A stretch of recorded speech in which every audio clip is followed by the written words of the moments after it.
1 से लेकर 9 तक विशेषताएं दी हैं। इन विशेषताओं में लोम्ब्रोसो ने बताया कि आपराधिक प्रकृति लेकर जन्म लेने वाले व्यक्तियों में क्या विशेषताएं होती हैं, वो वन बाई वन करके हम समझेंगे। देखते चलिए। नंबर 1, क्रेनियम, खोपड़ी। लोम्ब्रोसो ने अपनी थ्योरी में ये बताया कि आपराधिक प्रकृति के जन्म लेने वाले व्यक्तियों की खोपड़ी सामान्य व्यक्तियों से भिन्न होगी। उन्होंने बताया कि जो व्यक्ति जन्मजात अपराधी होते हैं उनकी खोपड़ी छत के समान समतल होती है, गुंबज की तरह गोल उठी हुई होती है, जहाज की पेंदी की तरह होती है, या फिर उनकी खोपड़ी आगे से एक ओर से या दोनों ओर से दबी हुई और पीछे से चौड़ी, यानी आगे से ऐसे गए और पीछे से खोपड़ी ऐसे। ये 4 सिद्धांत उन्होंने खोपड़ी के बारे में बताए। सेकंड, लोअर जो, निचला जबड़ा। निचला जबड़ा उनका या तो लंबा होगा या दबा हुआ होगा, पिचका हुआ होगा, डिफरेंट जबड़ा होगा उनका। 3, नोज, नाक कैसी होगी उनकी। लोम्ब्रोसो के अनुसार नेचुरल क्रिमिनल जो होते हैं, जो जन्मजात अपराधी होते हैं, उनकी नाक सामान्य लोगों की नाक से थोड़ी सी भिन्न होती है, अर्थात जैसे दबी हुई, पिचकी हुई। ऐसा लगता है कि जब इस व्यक्ति ने जन्म लिया, किसी ने अंगूठे से इसकी नाक दबा दी और दबी रह गई। जैसे मान लीजिए फैन या एलईडी स्टार्ट करने के लिए हम कोई स्विच दबाएं, स्विच दबा का दबा रह गया, ऊपर ही नहीं आया। पिचकी हुई, दबी हुई, इस तरह की नाक उनमें पाई जाती है। 4th, वियर्ड, दाढ़ी।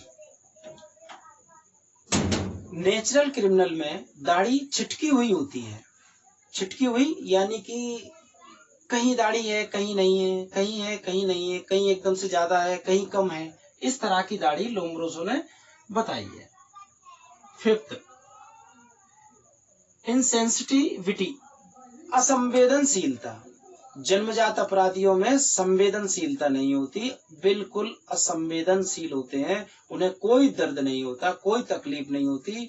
वो पल भर में लोगों को जान से मार देते हैं, लूट लेते हैं, उन्हें कहीं कोई तकलीफ नहीं होती, यानी कि सेंसिटिविटी नाम की चीज उनमें होती ही नहीं है। 6th, हेड, मस्तिष्क। लोम्ब्रोसो के अनुसार जन्मजात अपराधियों का मस्तिष्क अन्य व्यक्तियों की अपेक्षा अलग प्रकार का होता है। उनका मस्तिष्क अनियमित होता है, कोई सेफ नहीं होता, अनियमित आकार का होता है। जो नियमित आकार मस्तिष्क का बताया गया है साइंस में, उस हिसाब से वो नहीं हो। ईयर, कान। कान कैसे होते हैं?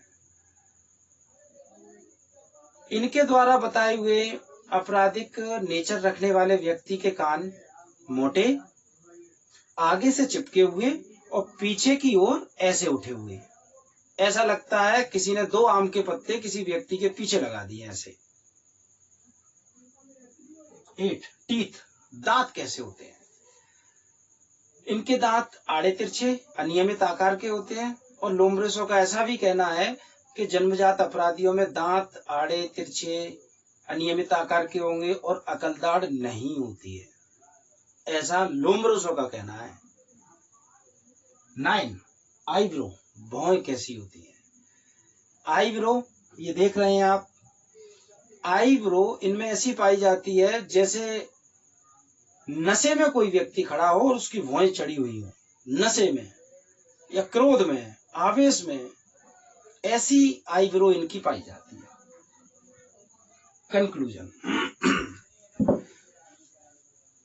ये थी लोम्ब्रोसो की थ्योरी। लोम्ब्रोसो की थ्योरी के अनुसार इन 9 विशेषताओं में से 5 विशेषताएं जिस व्यक्ति में पाई जाए वो जन्मजात अपराधी माना जाएगा, और 3 से अधिक 5 से कम पाई जाए तो वो अपूर्ण अपराधी माना जाएगा, और 3 में से कम विशेषताएं अगर उसमें पाई जाती हैं तो वो अपराधी नहीं है, ऐसा लोम्ब्रोसो का कहना है।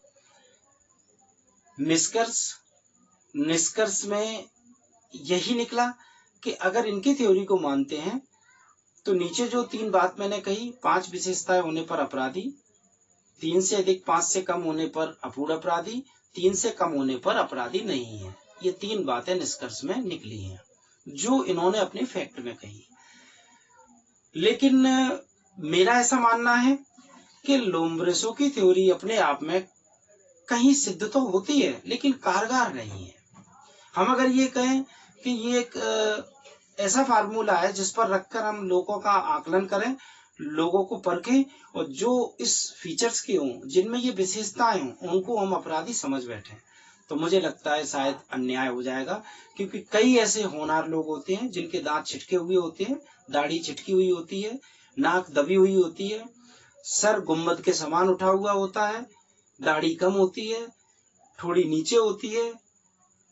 इसका मतलब यह नहीं है कि वो लोग अपराधी होते हैं। उनमें से कई साइंटिस्ट होते हैं, कई एडवोकेट होते हैं, कई डॉक्टर होते हैं, कई टीचर होते हैं, यानी भिन्न भिन्न सेक्टर में वो अपना योगदान दे रहे होते हैं और भिन्न भिन्न विभागों में अपने अपने क्षेत्र के महारथी भी होते हैं।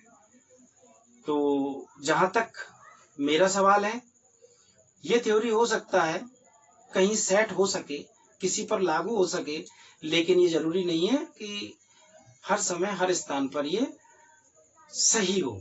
और ऐसा ही मानना इनके शिष्य का था। इनके शिष्य थे एनरिक फेरी।